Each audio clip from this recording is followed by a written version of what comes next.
Ben Johnson joins the program now on ESPN 1000 and the ESPN Chicago app, your home for Bears football. Coach, welcome to Chicago. Congrats. How you doing?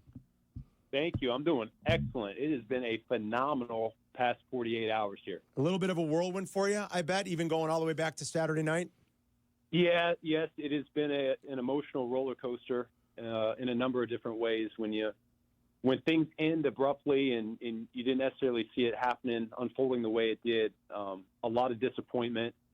And then things escalated so quickly there that it was a quick turnaround. But listen, I am so fired up to be here in Chicago, and I know my family, it did wonders for them as well to see such a warm welcome that we got here. Yeah. What was the single most attractive thing about the Bears job? The single most attractive, well, I think the fact that the only way you have success is if you have good people. And when I was on that interview, I felt excellent about the people here in this building, from George to Kevin to Ryan, the rest of the interview committee. They had a clear vision on what they were looking for and what they wanted. And I really feel like we saw everything the same way. So to me, that was the selling point. If you don't have the right people, or if you have dysfunction at the top, you're not going to have a chance. And I was sold over those 3 hours that this is the place to be. Even though that was just like over a Zoom, were you at all nervous? Like I'm not meeting these people in person yet. You still got that feeling just doing it over a Zoom call? Yeah, absolutely. Listen, this process, I know they were vetting me out. People were vetting them out as well. So I had a ton of information at my disposal once that game ended, and we ended up getting through the exit physicals with the Detroit players and all that. Everything was right there waiting for me, and I just had to sift through it and make sure I was doing the right thing. And this has just been such an incredible opportunity, and I can't be more excited. The second most important piece of the pie is Caleb Williams. What can you do to make Caleb Williams a better player? I can just surround him with good people that have his best interests at heart. I talked about in that opening press conference, not just for Caleb, but for this entire team. We're going to have clear communication. We're going to have organization and structure, and we are going to be consistent from the coaching staff to the support staff.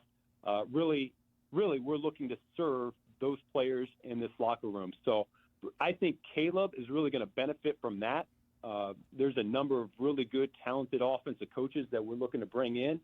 It's just a matter of how we get this thing done here over the next few days to few weeks. But I think his willingness, I've been able to sit down with him already. I've been beyond impressed with who he is as a football player for the past year, but more importantly as the person, and his willingness to be coached. He wants to be coached. He wants to be coached hard. And I made it clear to him that that's exactly what he's going to get. You had said during your press conference that you basically throw away your playbook. Did I understand that right? That you break this thing down now to the studs and you build it around what you have with this quarterback and these people. I was very interested in that. I mean, what does that really look like? And did you do the exact same thing when you went to Detroit and you started working with Jared Goff? Yeah, well, I mean, that was my first time in Detroit with being a coordinator. Is I had to start somewhere, and I had been around a number of really good, talented offensive coaches, from Mike Sherman to Bill Lazor to Adam Gase, even to Darrell Bevel, to going back to college. There's so many influences that have made such an impact on me that it was hard to find a place to start. And it was a great opportunity to sit down with Jared to see what went well for him in L.A. and what went wrong. And so by building it up, it really became an extension of him. And we tried to challenge him and push him out of his comfort zone, and we did that. He got better in a number of different ways and did some things that he had never done before in his career. I see the same thing happening here with Caleb. It really depends on if I love a play, it doesn't matter. If he loves a play, he normally will find a way to make it work. That's what I've found in my experience. And so I just want to make sure that he feels really good about what's going in, why it's going in, If that means it's a smaller playbook early on, not a problem. We're going to find things that he does well, and we're going to lean on those quite heavily. So, listen, I keep talking about him. It is about him, and this offense is going to be centered around him. But these pieces around him, they're going to have to do their part as well. And I think there's a number of big pieces there, from the receiver room, tight end room, O-line. They're all over the place. You talked about this team being a talented team. When you looked at it overall, you look at the roster, there seems to be a dearth of talent on the offensive and defensive lines. Is that look like an area of improvement for you as you move forward? Yeah, listen, I'll sit down with Ryan and we'll go through the roster player by player here as things start to settle down. But yeah, I don't think it was a secret last year that the O-line play was not quite where it needed to be, and so we'll look at why that was the case, and if it was personnel driven, where we need to look to upgrade, and same thing on the defensive line. Here's what I'll tell you is, in 2023, that defensive line was playing really good football, and last year they got a little bit leaky in terms of stopping the run. Mm-hmm. I felt as an opposing coach that the Billings loss was a big deal. Him not being out there, he gave us trouble. He gave us trouble lining up at that nose guard spot, and I do think that might have had something to do with the defense being a little bit leakier here this year. Ben Johnson is our guest. It's Carmen and Jurko on ESPN 1000 and the ESPN Chicago app. You said earlier today that players better something to the effect of, like, get comfortable being uncomfortable. Yes. And it sounds like this locker room needs a little bit of a kick in the ass. So I think Bears fans really like to hear that. I mean, we appreciate it. But I would ask you this, being a first-time head coach right now, what does that look like in your vision? And is it different than being a position coach in this league or a coordinator where you're dealing with a slightly smaller group? What does it look like, and how do you plan to get there as a head coach now? Yeah, listen, I think every player in this league, all they're looking for is consistency, a consistent message from the head coach, coordinator, and position coach, all right? And they want to know that they're getting better. If they see themselves getting better, they're going to buy in and they're going to trust. So that's what it's going to be all about. We're going to find an excellent coaching staff to surround these guys with, and they're going to be excellent teachers. They're going to have great work ethic, and they're going to be really demanding in terms of what we're asking and making sure we're getting it done that way. Our players are going to understand quickly that we are there for them. Everything that we do is going to be not only in the best interest of the team, but also the guys in the locker room, because they're going to be the heartbeat of this program. I already talked to a lot of the people in the support staff. We are here to serve these players. They're going to feel that. And so, yes, we're going to make this a very challenging environment, but it's also going to be very supportive as well to help them reach their goals. I mean, people like hearing that. You're listening to the new head coach of the Bears, Ben Johnson's with us. You're listening to WMVP AM Chicago. What did you learn from Dan Campbell over the last 4 years? What didn't I learn from him? Listen, that whole experience showed me. You talk about ripping a place down to the studs and building it back up. That was it from a roster standpoint and a building standpoint. It was to go from 0-10 to a 3-win season the first year to 9 the next to 12 to 15.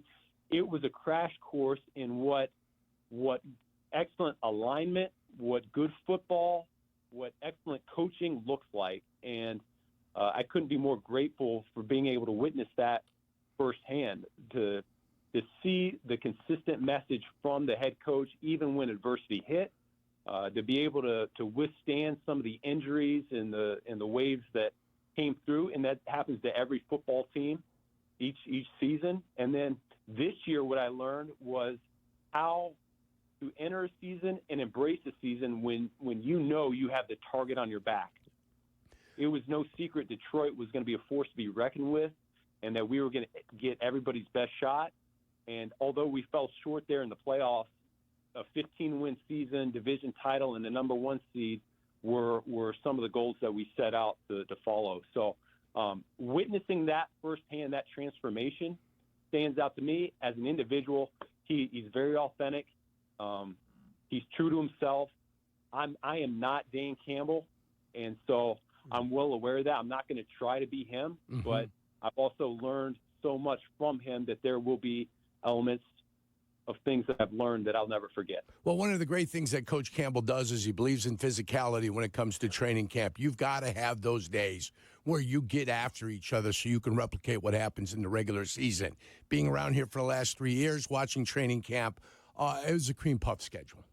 And we're going to have to get some of these players on this football team to be willing to engage in training camp because it was an unimpressive sight here. I'm hoping that at least you believe in some of that physicality is necessarily early on. There's no doubt.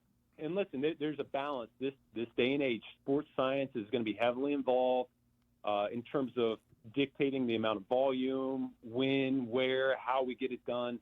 But I agree with you. There is an element of training camp where players and coaches, too, you got to be callous.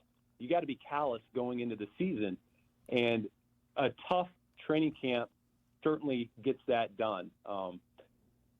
Everyone gets worried about injuries, and no one wants those to arise. The fact of the matter is, if you want a tough and callous football team, you got to take a little bit of a risk there in training camp. Whether it's tackling, whether it's live drills, whatever that is, to get to where you want to get to. I really believe we were an excellent run-after-catch team where I came from last. We were an excellent tackling football team on defense where I came from last because of how we approached training camp. How much input are you going to have in personnel decisions when it comes to free agency and the draft? Talking with Ryan, he and I are going to sit down. I envision us both watching tape together of free agents and draft prospects. We are going to have the same vision for each player that we acquire. And when he comes into the building, we're going to know exactly what we're looking to get done and what role he could potentially fill. So I'm very encouraged early on. Once again, it's a quick little honeymoon phase with me and Ryan, but we're going to get on the same page, and I can't wait to get to work with him. I'll ask you to play the hypothetical game just for a second. You talked earlier today about what you learned going back to Detroit as a coordinator for another year. If the Bear job were open a year ago and the Bears called, would you have taken it? No, I would not have. And that was where my heart was. I totally understand the decision I made a year ago, and it was the right one for me and my family at that time. Is your offense easily digestible? Like, is it real, like, verby? And maybe this is part of what you said earlier. You understand you have to kind of sometimes develop and cater to what you do have in your personnel. You know, you see, like, the video clips of, like, Gruden's offense, and sometimes his quarterbacks can't spit it out. Banana wide. Like, yeah, like, is yours that complex, or is it a little bit more digestible? Yeah, I think you really adhere to the talent that's coming into the league. So college game has changed so much. These guys come in and they've got code words that mean everything from formation, motion, protection, and concept all wrapped into one. Yeah. Yep.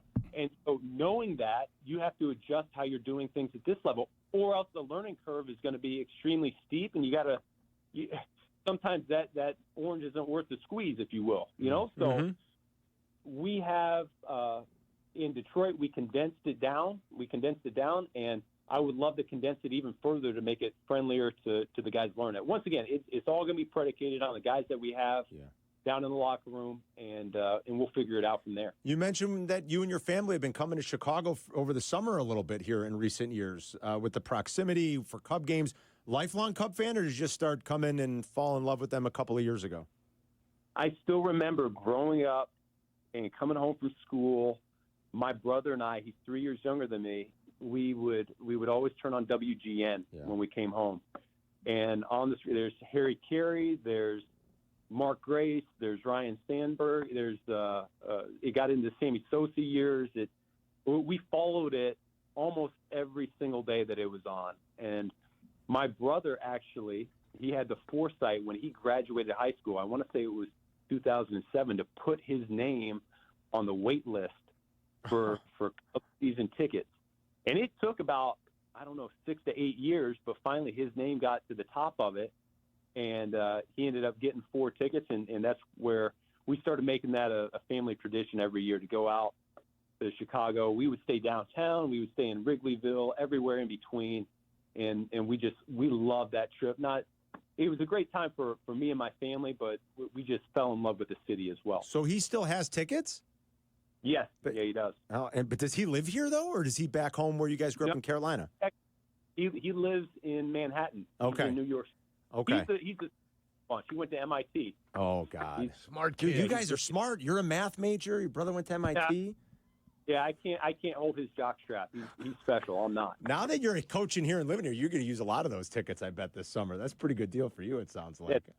We only sit in the bleachers, though. We got to be around the fun fans. The people. You mentioned Right. You mentioned John Shoup earlier. We were talking about this yesterday because I didn't realize this other than I think Monday night just reading up about your history a little bit. That Shoup was your OC, I think, when you were playing in North Carolina, right? And, of course, John Shoup was a former coordinator here, so we were talking about it. Is he the one that kind of nudged you into coaching?